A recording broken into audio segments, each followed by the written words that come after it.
Hello बच्चों, एक कहानी सुनाते हैं आज। कहानी का टाइटल है उदास मछली की कहानी और अमरेंद्र चक्रवर्ती की कहानी है। तो आइए सुनते हैं कहानी उदास मछली की कहानी। क्या दूर बचपन की कोई बात तुम लोगों को याद है? कोई मज़ेदार बात या आदमी या कोई मज़ेदार घटना? मुझे कभी कभी एक मज़ेदार इंसान की बात याद आ जाती है। वह आदमी शाम को श्री रामपुर के गंगा घाट के पास नाव में सोता था और जब तक वह जागता रहता था उसकी तरफ एक मज़ेदार हंसी के साथ देखता रहता था। मैं उसे देखता था और सोचता था कि नदी की लहरों पर अगर दो नावों का बंधन टूट गया तो क्या वह सोता हुआ आदमी पानी में नहीं गिर जाएगा। तो श्री रामपुर में मेरे बचपन का समय बहुत मज़ेदार था। मकर संक्रांति के दिन हम सवेरे से बड़ों के साथ पतंग उड़ाते थे। पूरा आसमान रंग बिरंगी तितलियों की तरह पतंगों से गिर जाता था। सबसे ज़्यादा मज़ेदार दिन होता था विजयदशमी का। वह और खुशी और दुख दोनों का दिन था। दोपहर के बाद मैं दादाजी के साथ काली बाबू के घाट पर चादर बिछाकर बैठ जाता था और शाम होने के साथ साथ ही शुरू होता था प्रतिमा का विसर्जन। दो नावों को एक साथ जोड़ उसमें माँ दुर्गा की मूर्ति को रखकर गंगा के बीच तक ले जाया जाता था और पानी में उतार देते थे। इस सारी घटना को देखते हुए मेरी आंखों में आंसू आ जाते थे। लेकिन इस सबके बीच में बचपन के एक दिन की बात को मैं कभी नहीं भूल पाऊंगा कि हल्की हल्की बूंद पड़ रही थी और घाट पर मैं और मेरे दादाजी हिल्सा मछली की नाव आने का इंतजार कर रहे थे। हिल्सा मछली की नाव आते देखकर दादाजी मेरे हाथ में छाता थमाकर घाट में नीचे उतर गए। पानी पर तैरती हुई नाव पर झुककर दादाजी मनपसंद हिल्सा मछली चुनने में मस्त थे और मैं गंगा के इस पार श्री रामपुर और उस पार बैरकपुर के लोगों को देख रहा था। मैं इतनी दूर था कि बड़े बड़े इंसान भी छोटे छोटे नजर आ रहे थे। और बचपन में दादाजी से मैंने गुलीवर की कहानी सुनी थी, तो बैरकपुर की इन छोटी छोटी चीज़ों को देख के मैं सोचता था कि ऐसा लगता है कि ये लिलीपुट का ही देश है। दादाजी ने से सुना था कि उनके बचपन में श्री रामपुर के गंगा के किनारे एक कतार में खड़े वट वृक्षों की छाया में और नैनतारा और संध्या मालती के झुरमुट से शाम के समय एकदम परी कथा जैसा वातावरण बन जाता था। लोग कहते हैं कि चांदनी रात में वहां कुछ लोगों ने परी को खुद अपनी आंखों से देखा भी था। दादाजी ने देखा वे नकुल मछुआरे के साथ हिल्सा मछली को लेकर बात कर रहे थे। दादाजी नकुल मछुआरे के बेटे को गणित पढ़ाते थे लेकिन कोई पैसा नहीं लेते थे। नकुल भी आदर करते हुए दादाजी को अच्छी से अच्छी हिल्सा मछली देता था और दादाजी मुझे सीढ़ी के ऊपर बिठाकर गए थे। मैं मछली को देखते देखते मोहित होकर कब सीढ़ी से नीचे उतर आया मुझे पता ही नहीं चला और अचानक मैंने देखा कि नाव में हिल्सा मछलियों के बीच एक मछली मेरी आंखों में अद्भुत दृष्टि से देख रही है और देखते ही देखते मेरे रोंगटे खड़े हो गए। कौन सी मछली है ये? हिल्सा तो नहीं लग रही। ऐसी मछली तो मैंने पहले कभी देखी भी नहीं।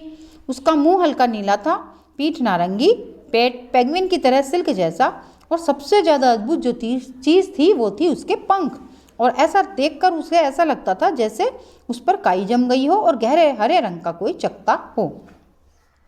देखने में यह मछली हिल्सा से कुछ मोटी थी और उस मछली की आंखों से मेरी आंखें मिलते ही जैसे मेरी छाती में कुछ बज उठा था और मैंने स्पष्ट महसूस किया कि वह अपनी आंखों के इशारे से मुझे कह रही थी कि मुझे अपने साथ ले चलो।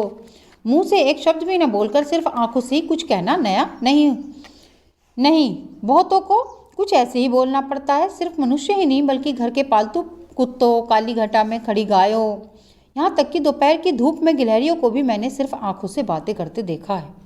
किसी मछली को ऐसा करते पहली बार देखा। और एक आश्चर्यजनक बात थी कि दादाजी से मैंने सुना था कि मछली की आंखें बटन की तरह होती है, एकदम निर्जीव, बिना किसी हाव भाव के। सीढ़ी से इतना नीचे आ जाने पर दादाजी शायद मुझे डांटने वाले थे लेकिन हंस पड़े और बोले, तुमने भी कोई हिल्सा मछली पसंद की है? तब दादाजी के दोनों हाथों में दो बड़ी बड़ी हिल्सा मछली थी। धीरे धीरे बारिश में खुद भी भीग रहे थे और हिल्सा मछलियों को भी भिगो रहे थे। मैंने उंगली से उस अजीब सी मछली को दिखाया तो वो बोले, ये तो रंगीन मछली है जो समुद्र से आई है, तुम इसे पालोगे क्या? और नकुल ने मछली को उठाया तो वो तड़पने लगी। तो दादाजी ने 10 रुपए का एक नोट नकुल के हाथ में देकर बोला कि इससे एक मिट्टी की हांडी खरीद कर उसमें पानी भर लो और उसमें मछली को डाल दो। हांडी को संभाल के रखना बेटा। आखिर में छाते के नीचे आकर चलते हुए मुझसे कहा कि आज ही तुम्हें इस मछली के लिए कांच का बना हुआ एक मछली घर मैं तुम्हें ला के दूंगा और उसमें सुंदर सुंदर रंगीन पत्थर और समुद्र की सीपियाँ डालकर मछली का घर बना लेना। यह भी सोचो कि तुम इस मछली को खाने के लिए क्या दोगे। तो रात में सबके सो जाने के बाद मैं बहुत देर तक उस मछली की आंखों में आंखें डालकर खड़ा रहा। कम रोशनी में मछली भी मेरी तरफ देख रही थी और मैं उसकी बहुत सी बातें समझ भी रहा था। मुझे लग रहा था कि जैसे वो कह रही हो कि बहुत दूर समुद्र में मेरा देश है, मेरे माता पिता, भाई बहन और दोस्तों के स्नेह और प्यार से वह देश बहुत भरा पूरा था, और उसके बाद युद्ध, हिंसा और दुर्दशा से वह देश अब नर्क बन गया है। बेरहम, लोभी और लालची लोगों से देश भर गया है, और ऐसे सुंदर देश में मेरे माता पिता, भाई बहन, दोस्त सब रो रो कर अंधे हो गए और चल बसे। उसके बाद 3 साल से अनगिनत सागर, उपसागर, नदियाँ पार करके बहुत से देश घूमते घूमते इस मछुआरे के जाल में मैं पकड़ी गई। दूर पुलिस चौकी में रात की घंटी सुनकर मेरा ध्यान टूट गया, और घंटों की प्रतिध्वनि सुनने के बाद मछली ने फिर से अपनी कहानी शुरू करी कि 3 साल से मैं इन इंसानों की आंखों में थोड़ा सा स्नेह और थोड़ा सा प्यार ढूंढती रही, लेकिन मैंने उन आंखों में केवल लोभ और बेरहमी देखी। लेकिन तुम्हारी आंखों से आंखें मिलते ही मेरा मन आनंद और आशा से भर उठा। मुझे लगा कि मैं यहाँ पर मनचाहा घर पाऊंगी। अचानक कमरे की लाइट जल उठी। मैं हैरान था, क्या मैं सो गया था? दादाजी बोले, तुम तो अब तक जग रहे हो, खुद भी नहीं सोए और मछली को भी नहीं सोने दिया। यह मछली मेरी आंखों में आंखें डालकर पानी में अपने पंख स्थिर करके तैर रही थी। मछली भी कभी सोती है क्या? मैंने यह सोचा। तो दादाजी के सो जाने के बाद मैं फिर से मछली के पास आ गया, और उसकी आंखें भी शायद मुझे ही ढूंढ रही थी। वो फिर बोली, मुझे इतनी छोटी सी जगह में घुटन हो रही है। तो सुबह की रोशनी होते ही मैंने मछली को उसके घर से निकालकर नकुल मछुआरे की मिट्टी की हांडी में डाला और सीधा बद्यावटी जाकर छोटी मौसी के घर के तालाब में छोड़ दिया। मछली पानी में उतरकर तैरी नहीं, एक ही जगह पर रुक गई और मेरी आंखों में आंखें डालकर वो बोली कि मैं अगर मर गई तो इसी तालाब के किनारे मुझे गाड़ देना। मैं पेड़ बनकर फिर जीवित होंगी और इस पेड़ में मेरे जैसे रंगीन फूल आएंगे। मेरे शरीर जैसे नारंगी, सफ़ेद, हरे रंग के फूल हवा में सुगंध और महक फैलाएंगे, और जितनी दूर तक महक फैलेगी उतनी दूर तक कोई किसी से भी नफरत नहीं करेगा। किसी को किसी का भय नहीं होगा, सब एक दूसरे से प्यार करेंगे। क्या बात है, आज इतनी देर तक सोते रहे हो? तबीयत तो ठीक है ना? मछली को भी देखा और वो भी नहीं हिल रही है। दादाजी की बात से मेरी नींद टूट गई और मुझे सपने की बात याद आ गई।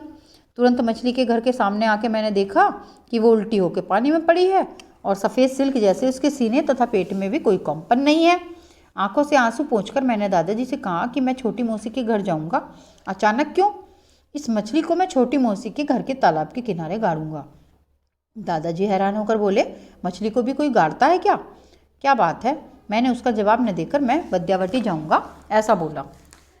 तो मैं जानता हूँ कि दादाजी मुझे नहीं कह सकते, क्योंकि मेरे पिताजी कारगिल युद्ध में गए थे और कभी लौटकर नहीं आए, इसलिए दादाजी मुझे किसी बात के लिए भी कभी ना नहीं कहते। धन्यवाद।